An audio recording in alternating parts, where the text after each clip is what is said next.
Generations, a show for seniors, people who know seniors, or people who someday are going to become seniors.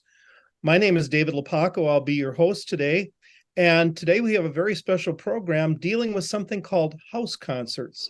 A lot of people haven't heard about them, but I think once you know about them, it's a way to really enrich your life. And I've been to at least a dozen house concerts, and I really think it's a wonderful thing for anybody to do, particularly seniors. But first, let's check in with our co-hosts for today's episode. First of all, and I asked each of them to talk about what their favorite genre of music is, since we are dealing with a musical theme today. So, Rashida Jenkins, how are you, and what's your favorite genre of music? Well, good morning. I'm so grateful to be here. My favorite genre of music is jazz. It helps me to work and to think. Oh, I really like jazz. So does my wife. What is it that you most like about jazz? The way it just is calming, and sometimes, it helps me to think. It gives me great ideas. Just the music itself is amazing. You can look like a really cool person when you play jazz, I think. So very Yes. simple. Mike Rosberg is here, another co-host. Tell us about your favorite musical style. Well, my favorite is ragtime piano. It was kind of initiated by Scott Joplin early last century. People may remember a couple of movies, The Sting and The Entertainer, which featured ragtime music. And then during the 70s, a fellow named Joshua Rifkin sort of revived it for a little while, but I just love it. And Mike would not admit this on camera, but he can play the piano, and he does play ragtime music better than he seems to think he can, because I've heard him, and he's quite talented that way. So thank you, Mike. And then finally, we have Candy Pettiford. How are you doing, and what's your favorite genre of music? Well, I am glad to be here as well. And my favorite genre is gospel. It just inspires me, lifts me up, ready to get moving for the day. Yeah, I mean, that kind of music can really get people up off their feet. And That's true. Very true. well, thank you so much. So that's the crew of hosts, but we haven't met our guests for today, both of whom are active and very much involved in the House Concert Network. One of them is Jane Thiggs, who we will talk to later, and the other who we'll talk to first is Dan Mathews, both of whom have hosted house concerts, who can tell us all about them. And so, Dan, why don't you start off and talk about what is a house concert? Why would people be interested in going to it? It's a fascinating little world that most people haven't heard about. So please help us out and help us understand that world. Oh, for sure. Thank you so much. It's great to be here. We're with Musicians Corner House Concerts, and we're based in the East Metro. So it's Cottage Grove, Newport, Woodbury, Oakdale, that general area. We've been doing house concerts since 2010. And we currently have 7 different hosts that will host the concerts in their homes. And this all started because my wife and I had a love for music, right? And our kids both played music. And when they moved out of the house, well, it was no music. We had piano, but we had no music. And so we started going to house concerts, and most of them were in the West Metro. And so we had to drive a long ways to get to our house concerts. And we decided we didn't want to do that anymore. And so we decided to host one ourselves. And then it just kind of took off from there. And so all of our house concerts start with a potluck dinner. Who doesn't like food, right? And so people bring their favorite recipes. We encourage them to do that. Sometimes it'll be, we'll encourage seasonal things, but we get together an hour before the concert and we break bread together. And so it's building community. And that's the thing that we have found and love so much about house concerts, is because you get to meet so many different people, right? And then on top of that, we get world-class musicians who enjoy the same thing. They enjoy the intimacy of playing in a home. And we have found that the people who come and play for us, and we get people from all over the world now. Again, we've been doing this since 2010. And so it used to be, we did it through what's called Concerts in Your Home, now called the Listening Room Network, right? And that's where musicians can go out and they can say, oh, who's hosting house concerts? And then they'll send you a message and they'll send you YouTube videos of them playing house concerts. So you get to listen to their music, and then you get to decide, do you want them or not, right? And so there's a way of connecting with musicians. And now we get a lot of booking agents who contact us. And so we book a lot of our musicians through booking agents now. So we'll sit down, have dinner, then we sit down, we have, usually it's a 2-set concert.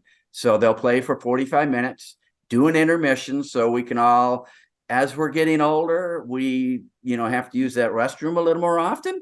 So we want to make sure we have an intermission so people can get up and use the restroom, refresh their drinks, grab a dessert, meet the musicians, which is another exciting thing we get to do. Is when you meet that musician in person, you go up to the merch table and you get to know that person more. They'll sign, anything you want them to sign, right? And so you get that personal interaction with the musicians that you wouldn't get normally if you went to a club or you went to a concert, venue of some sort, other than house concerts.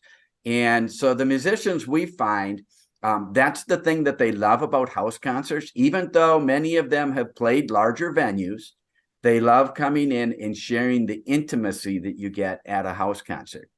And most of ours are about, so prior to COVID, we were selling out, right? And a sellout simply means we can't handle more than 50 people in a home usually.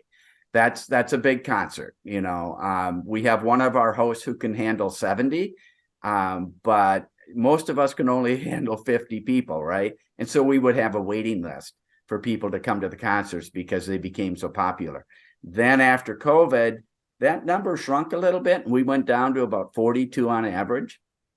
And most recently now, it's trending back up. And so we're about 50 people that come and break bread together, get to know other people from the community. And that, let me tell you, we've developed so many wonderful friendships through house concerts. And that, again, Jane and I, what happened with Jane is that, there are a lot of work to put on.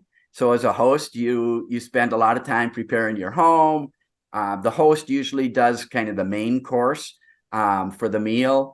And so they end up being a lot of work. And we were talking about that once, and Pat and Jane were at a concert, and they said, well, we'd consider hosting one.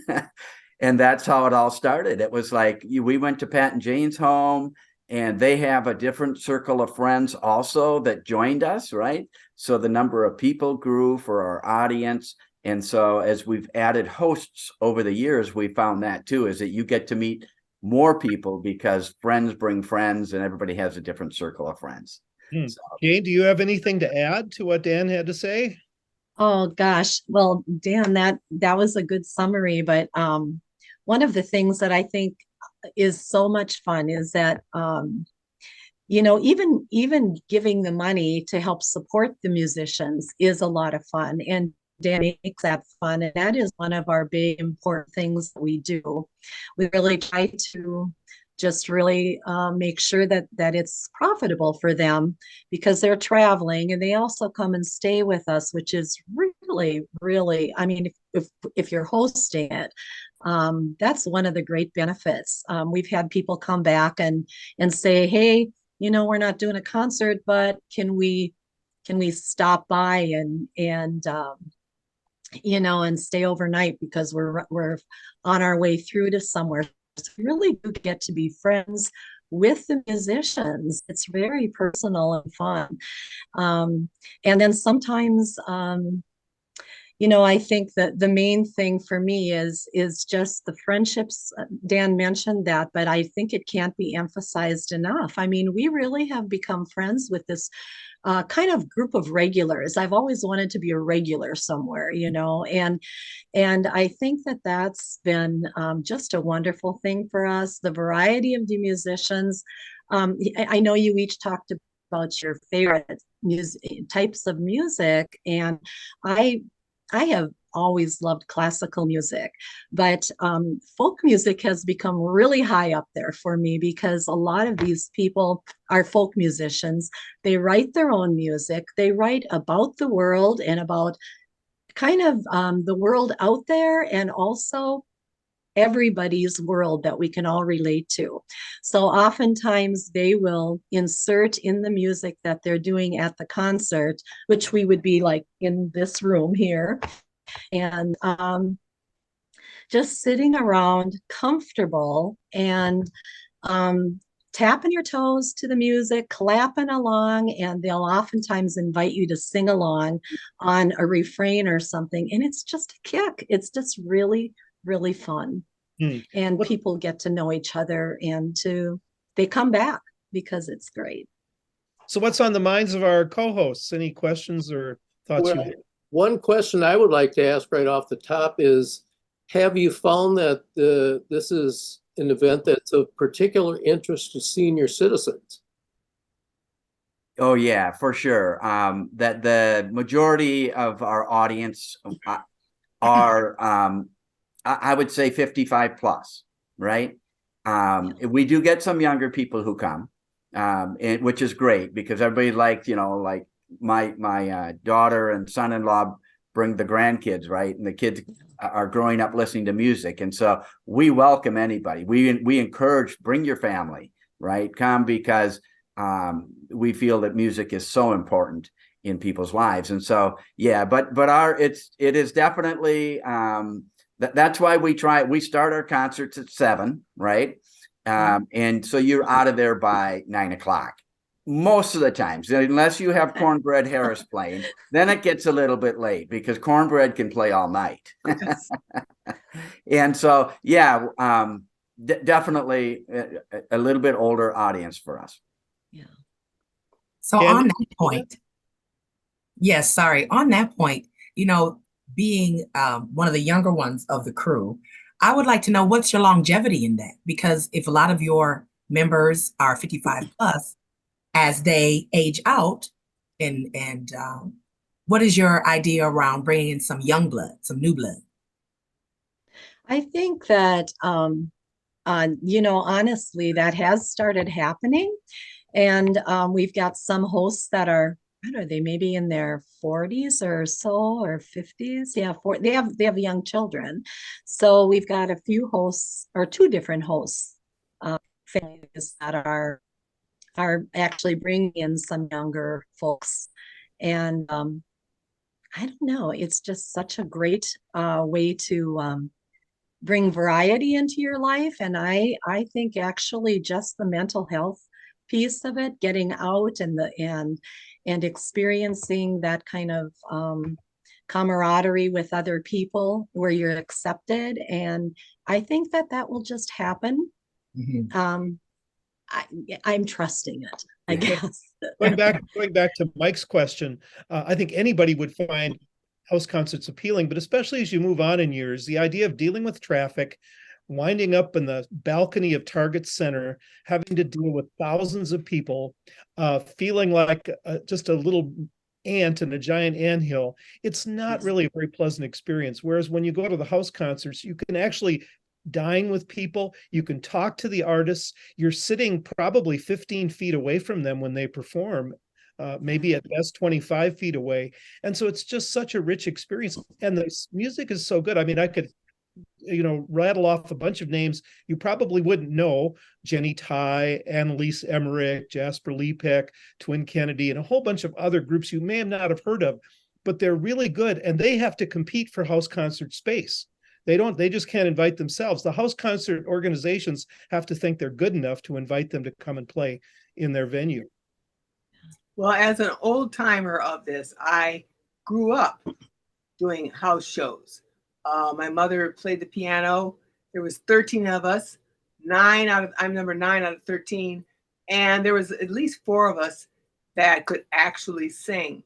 So we'd go to churches, we'd go to house shows, we'd do all those things. And so I still love going to nursing homes. People forget about the elderly in the nursing homes. And so I'm bought into nursing homes. But one thing I'd like to ask either one of you, have you ever had any snafu something that happened, you're like, oh, I wish this wouldn't have happened. Anything kind of like that happen, a snafu or a surprise? Yeah, yeah, we have had that. We learn as we go, right? And so we had one concert where the musicians asked ahead of time, like just before the concert. So they had a banjo player who was joining them to play that evening. And they said, do you mind if our banjo player opens up with a couple of songs? Right. And we thought, well, that's fine. That's kind of your call. They're playing with you anyway, right? Well, as it turned out, we had a very large audience that night. This was one of our 70 plus audiences, right? I was at that concert. Oh my goodness, the banjo. So he played, and he's a wonderful banjo player, okay, and which is great, but he kept playing and he kept playing, and then he taught us the history of banjo. In each song, he's teaching more and more history. He took the whole first set. And we were, so we had people who actually left at intermission because they thought, well, we can't do this for the rest of the night. And so that was a snafu. We learned it's like, no, unless we have an opportunity to vet the musician that you're going to use, we don't do that anymore. What about you, Jane? Oh gosh. Well, and one thing that comes to mind for me is that we're not a 70-person house. We're the more like 40 to 50 person house. And we were hosting an outdoor concert one time.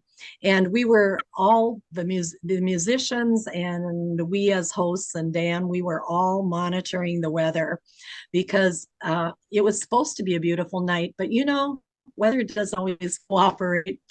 And at the very last minute, we ended up having to bring it inside. And so everybody's scrambling and moving furniture around and getting everybody, set up and doing the sound. And oh my gosh, you have to be really versatile, which I guess is good for aging, right? So anyway, we had a huge crowd because everybody had brought their chairs and were outside and they all had to come in. And we ended up with over 70 people here. I have to tell you, everybody was in such a good mood and we were laughing about it.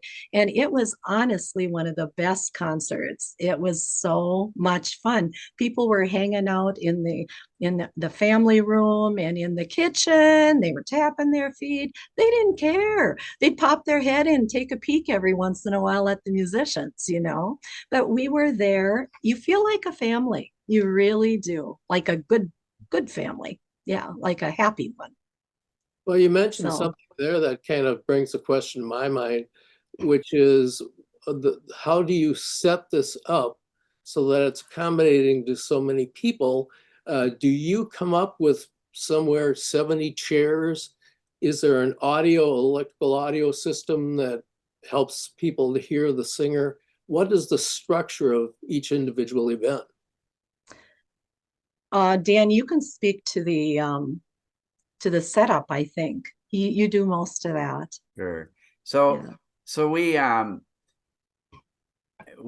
have quite a few chairs, myself, because we've been doing concerts for so long. So we purchased a bunch of chairs and we store them, and we have our own sound system that we offer to musicians. And so if they want us to have a sound system set up in advance, we do that, and then they just come in and do their sound check and they're ready to go.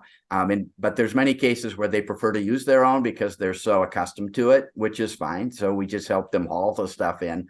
What we do is that we move chairs. So none of us has enough chairs. And so I'll call Jane and say, hey, can you bring 6? And Joe, can you bring another 6? And so to get to that number, so we all know we have this many that we have, and if we have 10 more people coming than we have chairs for, then somebody else brings them, and then I move the sound system between the different venues. So yeah, that's how we do it. We team up, and it really is a great teamwork. Our hosts are so wonderful, and to open their homes to do this, because it is a lot of work. But it like Jane had said, it's also very rewarding. One of the things we do with our hosts, another benefit of being a host is that you get to be on the selection committee for choosing the musicians, right? And so every October, so I get requests all throughout the year from booking agents and Concerts in Your Home, the Listening Room Network. And so I pass those along throughout the year. Well, I pass most of them along. Not every musician gets to the selection committee because there are some, we just get some musicians that, you know, we had a yodeler, for an example, right? That wanted to come. And he was a great yodeler. I listened to his music and I'm like, oh, this is great for 2 songs, not a whole night. It wouldn't meet the needs of our audience, right? Yes. That's one thing you didn't discuss, but I don't believe legally you're allowed to charge money, but you do have a free will offering for any musical act. And typically you suggest $15 to $20 per person, but that's entirely a free will offering. You're not legally or otherwise obligated, but usually people want to support the artist. And so that's what they will do. Yeah, that's right, David. That's right. You know, Yeah. Speaking to the intimacy of the concerts, because I know you talked about building community and just how wonderful the intimacy of it is. How has COVID and the pandemic affected that? Well, I would say that it big time, but we did manage during COVID to have a couple of outdoor concerts, and we measured how far apart the cars had to be out in the parking lots, and we were able to get you put our heads together and say, how are we going to keep this going? And it was a real bummer. I mean, it really made a huge difference. I don't think we ever had any outbreaks for even after everybody had come back into society on a limited level. We did hold concerts, and we had, I think, smaller groups. I can't remember if it was 30 or 40 max, but even so, I mean, we all wore masks and asked people not to come. It really made a huge difference, and as Dan said, has had lasting effects.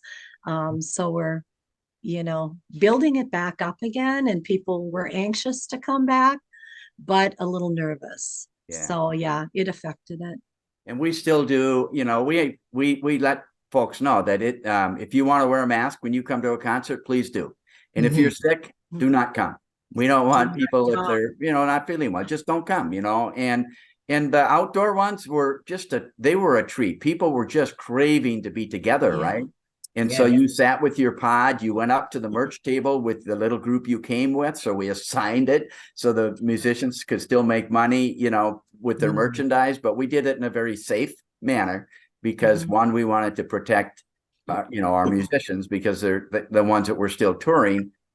We didn't want them to be infected by our group, and we wanted to protect each other. And so, yeah, I think we did it in a very safe manner, but we wanted to keep it going. And so, yeah, it really, that to me was just really for COVID and all that it was, the outdoor music that we're able to bring to people and keep it going was important.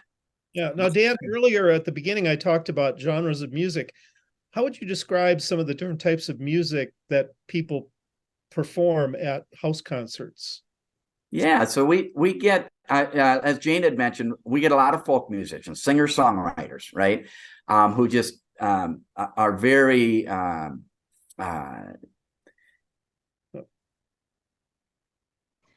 I can pick up a little. Oh, are you back, Dan? I'm sorry. Zoom does this to me once in a while. It's just, oh my goodness. Yes. That's the other thing about being live on Zoom. It's kind of like live music. Anything can happen. Yeah. And I think he's gone again. So Jane, what kinds of different genres of music would you hear at a house concert? What are some of the possibilities? Sure. Well, definitely we have a lot of folk music where people are writing out of their own music, and that's really fun to hear. Sometimes people do covers as well, but we have had such variety. we've had 5-piece bands and, lots of accompaniments, different types of wind instruments and other types of instruments accompanying. Gosh, it's a huge range of music, honestly, because I would say quite a lot of jazz.